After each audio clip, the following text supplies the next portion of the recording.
gripping journey into the heart of one of aviation's most harrowing moments. In our upcoming documentary, we delve deep into the unforgettable events surrounding Emirates Flight 521. Brace yourself for a riveting exploration of courage, survival, and the relentless pursuit of safety in the face of adversity.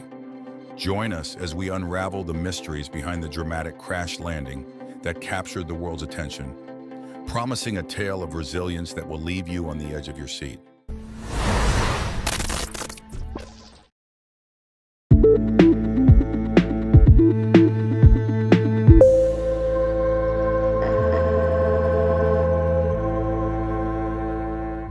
On the fateful morning of August 3, 2016, the bustling Trivandrum International Airport in Thiruvananthapuram, India, buzzed with the meticulous preparations typical of any routine flight departure.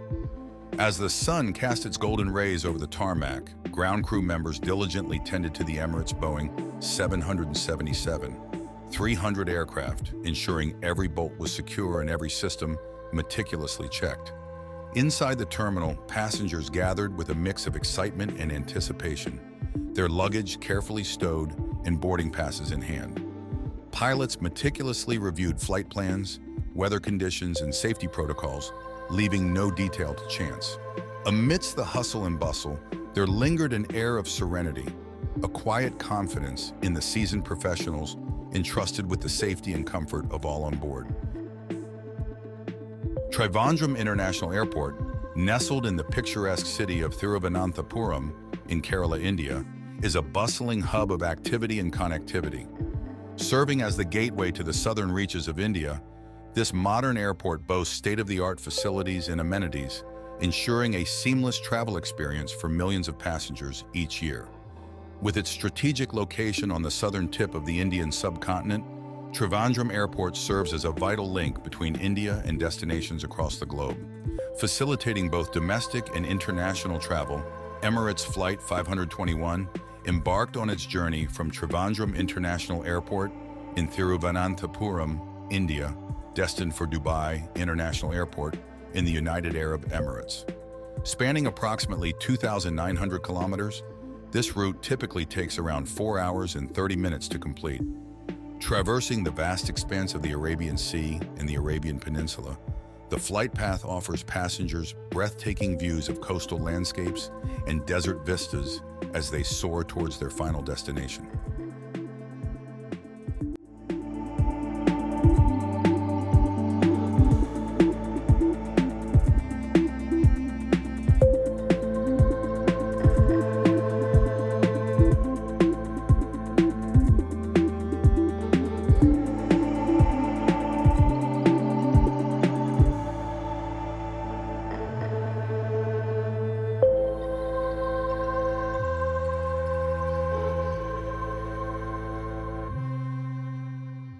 The aircraft was a Boeing 777-31H, bearing the registration A6EMW, serial number 32700, and line number 434. Powered by two Rolls-Royce Trent 892 engines, this aircraft had a rich history, having taken to the skies for the first time on March 7, 2003. It joined the Emirates fleet shortly thereafter, freshly delivered on March 28, 2003. With a notable 13-year tenure, it had accumulated over 58,000 flight hours across 13,000 cycles. The commanding presence in the cockpit was embodied by a 34-year-old UAE national, the captain, whose tenure with Emirates commenced in March 2001. With a wealth of experience under his belt, he had chalked up an impressive 7,457 flight hours, a substantial portion of which, 5,123 hours, were dedicated to piloting the Boeing 777. His adeptness and familiarity with the aircraft were undeniable, reflecting years of dedication and expertise in the aviation industry. Alongside him sat the first officer, a 37-year-old Australian national named Jeremy Webb. Having joined Emirates in October 2014, Webb brought with him a commendable aviation background and a total of 7,957 flight hours to the table. Among these, 1,292 hours were specifically attributed to his proficiency in handling the Boeing 777.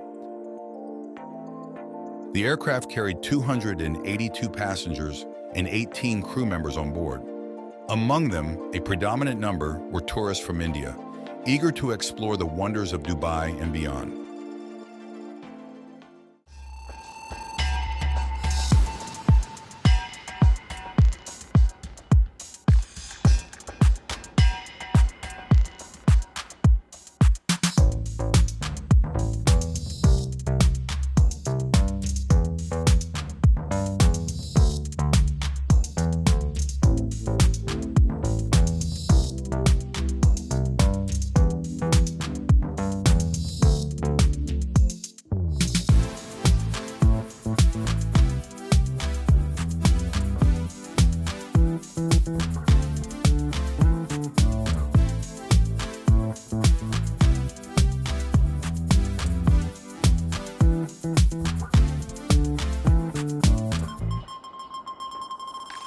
More than 2 hours after takeoff, Flight 521 was cruising steadily at an altitude of 36,000 feet, equivalent to 10,972 meters.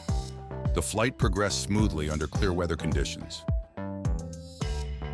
Emirates Airlines stands as a beacon of luxury and sophistication in the realm of air travel, renowned for its unparalleled commitment to passenger comfort and opulence. With its fleet dominated by wide-body aircraft adorned with the iconic Emirates logo, the airline sets the standard for indulgence at 30,000 feet. Step on board any Emirates flight, and you're greeted by the epitome of refinement, from plush, spacious cabins to world-class amenities and impeccable service. Each wide-body aircraft is meticulously designed to cater to the discerning tastes of travelers, boasting lavish seating arrangements, state-of-the-art entertainment systems, and sumptuous culinary offerings curated by renowned chefs. At this point, the flight crew began to plan the descent for landing. Given that Dubai is a busy and crowded airport, they needed to meticulously and clearly plan their approach. After careful deliberation, they decided that the captain would be the one to perform the landing on runway 12L, which had a length of 4,000 meters. Following instructions from Air Traffic Control, ATC, the flight crew began the descent, initiating the aircraft's altitude reduction. 15 minutes later, the aircraft had descended to a relatively low altitude in preparation for landing. The first officer took responsibility for communicating with Air Traffic Control, ATC, to request clearance for landing. Hello, Emirates 521.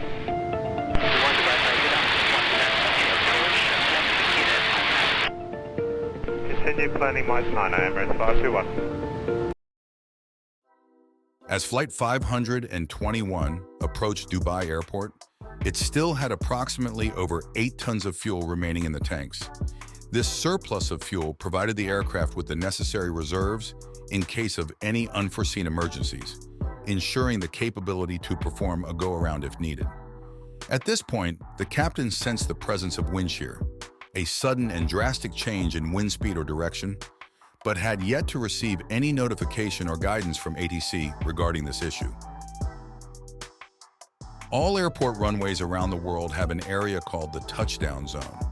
The touchdown zone at airports serves as the critical point where an aircraft's wheels make contact with the runway during landing. This designated area is typically marked with runway threshold markings, aiming to guide pilots precisely onto the runway surface. Ensuring a smooth and controlled touchdown is essential for safe landings, as it minimizes stress on the aircraft's landing gear and maximizes braking efficiency. Pilots aim to land within the touchdown zone to optimize runway usage and facilitate efficient aircraft movement. Factors such as wind conditions, runway length, and aircraft weight influence the touchdown point, with pilots relying on their training and experience to execute precise landings. If the aircraft exits this zone without being able to touch down using all 3 landing gears, then it is necessary to go around and attempt a second landing because the remaining runway length may not be sufficient for the aircraft to decelerate safely for a single landing.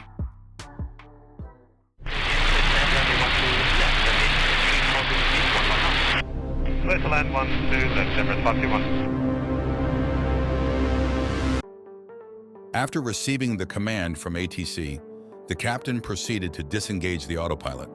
The landing speed was set at 150 knots, and the pilots engaged the autothrottle to maintain the landing speed. As the aircraft approached the runway, the wind shifted direction, blowing from the tail of the aircraft. This tailwind made it challenging for the aircraft to make a smooth touchdown. Despite reducing the throttle to idle, the tailwind caused the aircraft to remain airborne. If they were to pass through the touchdown zone without being able to land, they would have to go around and attempt a second landing.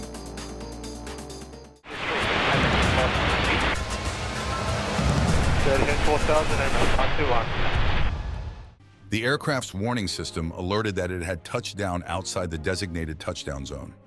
The captain swiftly made the decision to initiate a go-around. Pushing the throttle lever forward, he relied on the autothrottle system to increase engine power, intending to help the aircraft ascend again. Despite advancing the throttle, the aircraft struggled to climb.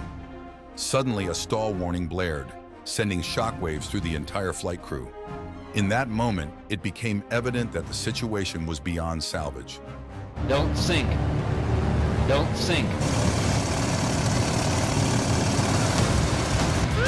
Pull up. Pull up. Pull up. Flight 521 crashed right onto the runway at Dubai Airport, shattering into pieces. Despite the shock and disbelief, luck was on their side. Miraculously, all 300 passengers and crew members survived. After 9 minutes since the aircraft came to a halt, with only the aircraft captain and the senior flight attendant remaining on board, conducting a final check for any remaining passengers, an explosion ensued as flames reached the aircraft's central fuel tank. Tragically, this explosion claimed the life of a firefighter, identified as Jassim Isa al-Balushi, a resident of Ras Al Khaimah. The General Civil Aviation Authority, GCAA, with assistance from Emirates, Boeing, and Rolls-Royce, conducted an investigation into the accident involving Emirates Flight 521.